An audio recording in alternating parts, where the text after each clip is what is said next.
Hello. In this video, we will be looking at one of Dostoevsky's famous works, Crime and Punishment. This is part of Module 2 of your paper on European fiction. Have you ever wondered what it is like to kill someone?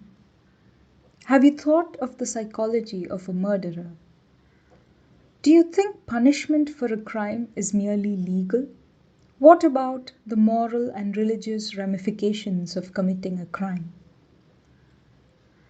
Rodion Romanovich Raskolnikov, the protagonist of our novel, is a murderer. In fact, he has been listed as one of the top 10 literary murderers of all time in an article in The Guardian. What makes Raskolnikov's murder so gruesome and so memorable? What made him commit the crime? And what do we know about the society of 19th century Russia that created a murderer like Raskolnikov? These are some of the questions we'll be looking at while discussing the novel Crime and Punishment. Dostoevsky was born in Moscow in 1821. He grew up in a family that was quite well off. He worked as an engineer for a while and earned a comfortable living, although he suffered from the vice of gambling, until he was arrested in 1849 for being a part of a radical group of literary individuals that discussed books banned by the Tsarist regime in Russia. He was sentenced to death and was miraculously saved in the last second by a letter that announced the commutation of his death sentence. Following this, he spent 4 years in a Siberian prison camp.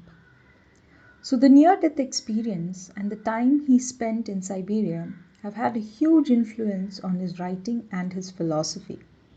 His parents were Orthodox Christians, and Dostoevsky had his own religious beliefs, and these greatly influenced his writing.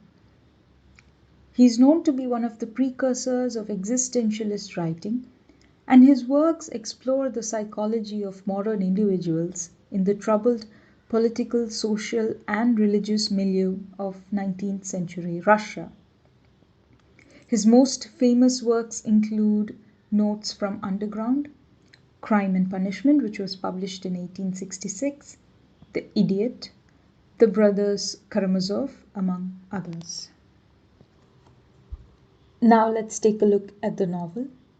The novel begins by zooming in on the life of our protagonist, Raskolnikov, who is a poor university student. He lives in a tiny rented room in St. Petersburg. We come to understand that he has had to discontinue his education at the university because he did not have any money, and he is dependent on his mother for sustenance. We also come to know that this brooding young man suffers from a psychological ailment which has made him nervous and anxious. Because of this, he shuns all human company and he spends all his time holed up in his tiny room, barely stepping out. We don't really find him entertaining the idea of getting a job for himself to make some money, but we do find him obsessing over the idea of murdering this small-time evil pawnbroker Alonia Ivanovna. His thoughts keep returning to this constantly due to a lot of internal and external factors until he finally commits the crime in the first part of the book. Just to look at the structure of the book, the novel is divided into 6 parts and an epilogue. The murder happens in the first part, and the rest of the novel deals with the psychological torment, the repercussions, the confession, and the eventual arrest of Raskolnikov. So essentially the rest of the book, except for part 1, deals with the punishment for the crime. The greatest impact on his decision to murder her is posed by 2 events. One is the story that is narrated by Marmeladov, a drunken government servant that Raskolnikov meets in a tavern. He tells Raskolnikov about how he had squandered all of his wealth drinking and gambling, and how poverty had pushed his daughter Sonia into prostitution in order to save his family. The story disturbs the already anxious Raskolnikov immensely. Adding to this is the letter that he receives from his mother about the plight of his sister at the hands of her former employer, Svidrigailov. Svidrigailov is a lecherous nobleman. And in order to escape her terrible circumstance, Dunya decides to marry a wealthy suitor, Luzin, who's a horrible man himself, a very distasteful person. So, from what his mother tells him in the letter, Raskolnikov comes to understand that Luzin is an opportunist who's taking advantage of Dunya, his sister's vulnerable position, and this disturbs him deeply. He blames himself for the plight of his sister.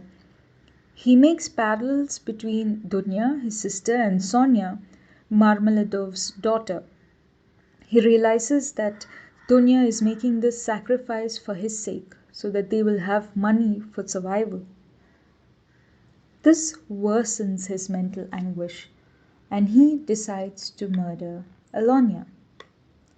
He finds the opportune moment and murders her in her apartment while she is alone. He doesn't do a very neat job despite all the skillful planning. He kills her by hitting her on the head with the butt of an axe, and he strikes her again and again till she dies. And while he's trying to steal money, he forgets to latch the door, and Lizaveta, who is the pawnbroker's half sister, walks in and she sees the body on the floor. So, this leads to a second unplanned murder. We would think that Raskolnikov is a hardened criminal who does not have any regrets about killing this evil lady and running away with the money. But in the days following the act, we find he is extremely feverish, he's coming down to a state of delirium, and this only worsens as days progress. He does not even make use of the loot. He disposes of it the first chance he gets. So, what prompted him to commit this gruesome murder? What makes him confess a crime that he could have maybe gotten away with?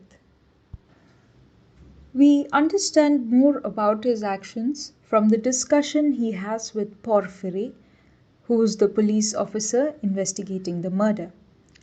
Porfiry suspects Raskolnikov from the very beginning, and he antagonizes him in the hope that Raskolnikov will make a confession. He plays a psychological game with Raskolnikov, which Raskolnikov immediately recognizes. He calls it the cat and mouse game. In one of the conversations they have, Porfiry talks about the article that Raskolnikov had written. It's called On Crime.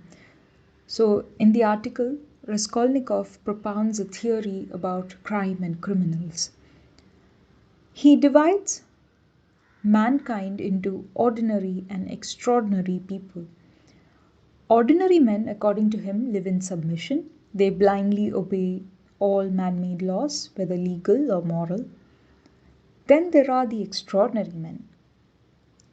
He believed that extraordinary men had the right to transgress any man-made law and commit any crime for the fulfillment of what he calls a great idea.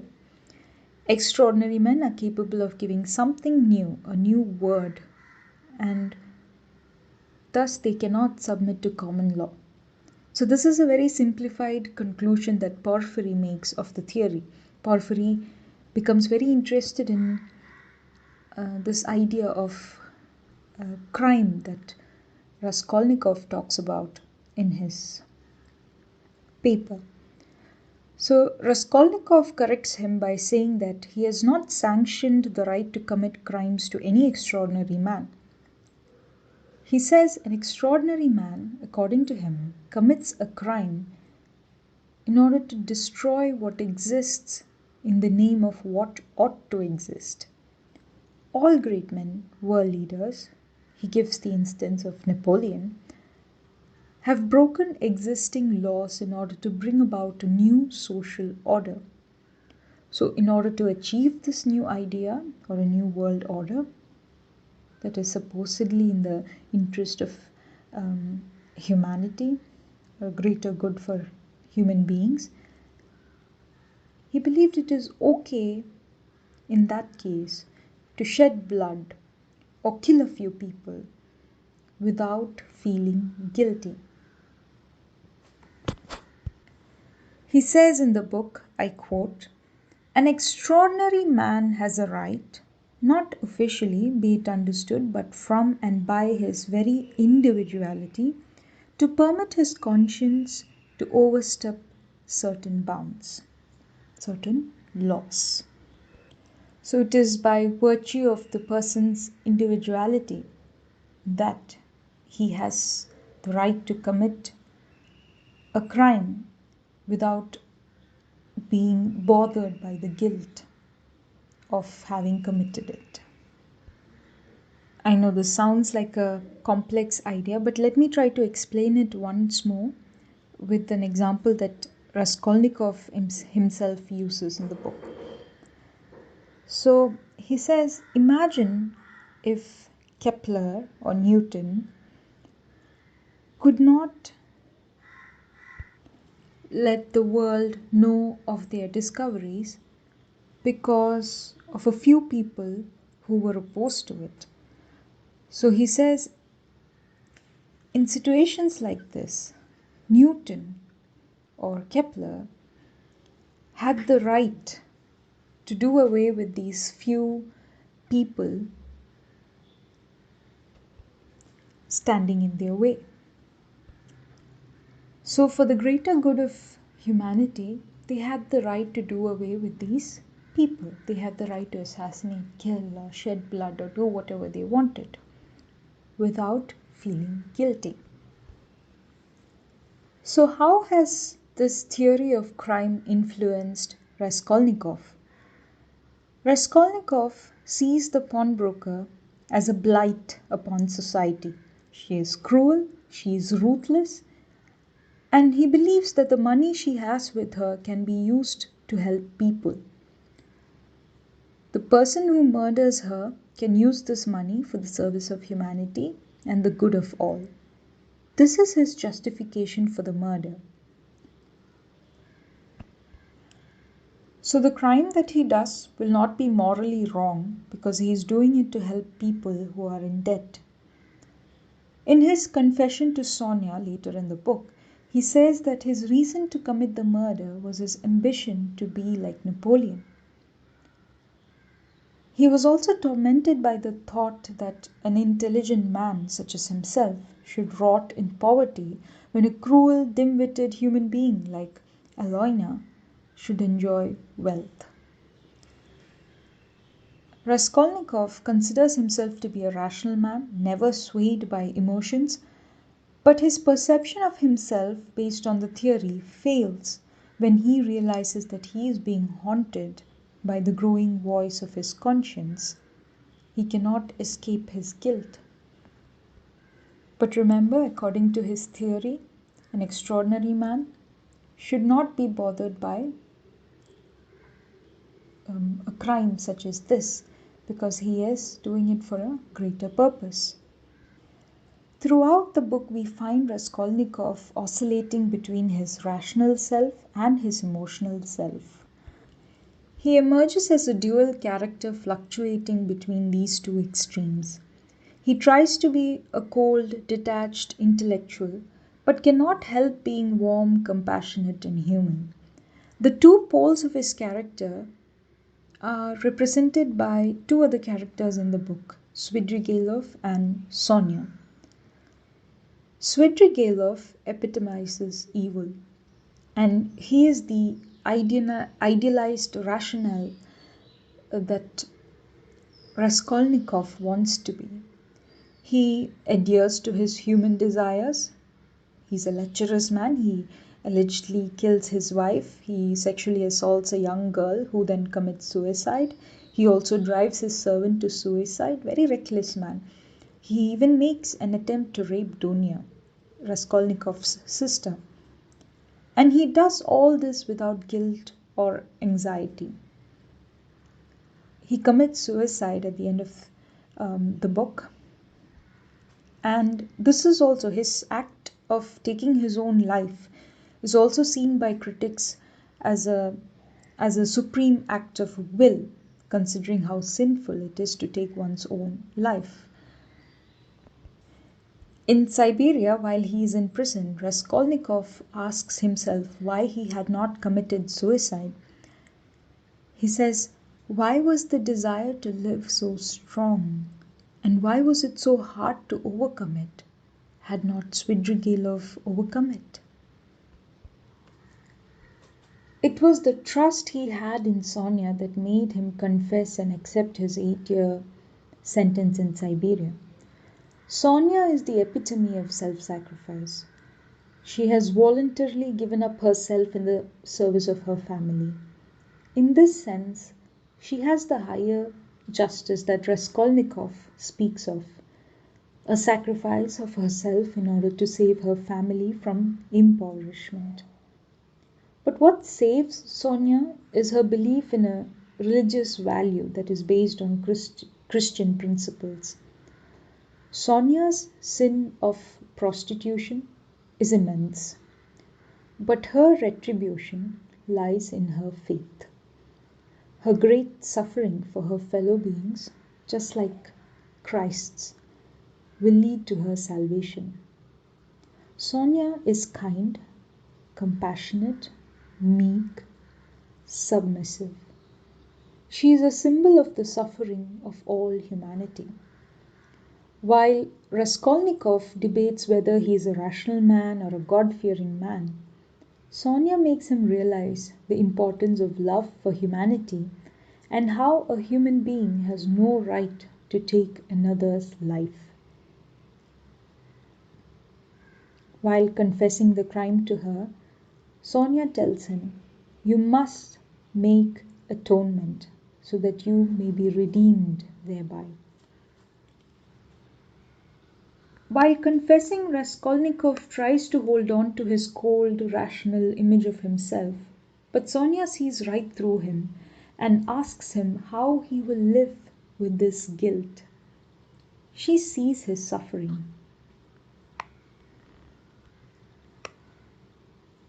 The novel ends with an epilogue. An epilogue is a piece of writing that comes after the work. So in the epilogue, we are taken to a prison in Siberia. It has been 9 months after Raskolnikov has been imprisoned. Sonia, as promised, follows him to Siberia. He continues to be morose and distant in the prison. He still does not accept his crime as sinful and regrets confessing instead of committing suicide. He isn't repentant yet, though he has confessed. A new life begins for him when he, in the end, embraces Sonia, accepting her as his savior, accepting his love for her. Religion plays a very important role in the book. You must have noticed the importance of the ideal of suffering, repentance, the idea of sin and grace in the novel. Raskolnikov makes Sonia read out the story of Lazarus, the miraculous story of how Lazarus was brought back to life by Jesus, and this holds great significance in the lives of both Raskolnikov and Sonia. Raskolnikov can be seen to be dead spiritually, and Sonia aids him in his resurrection. This is one way of reading that allegory. So, to conclude, Crime and Punishment is a novel that explores the angst of Raskolnikov in his search for meaning in existence.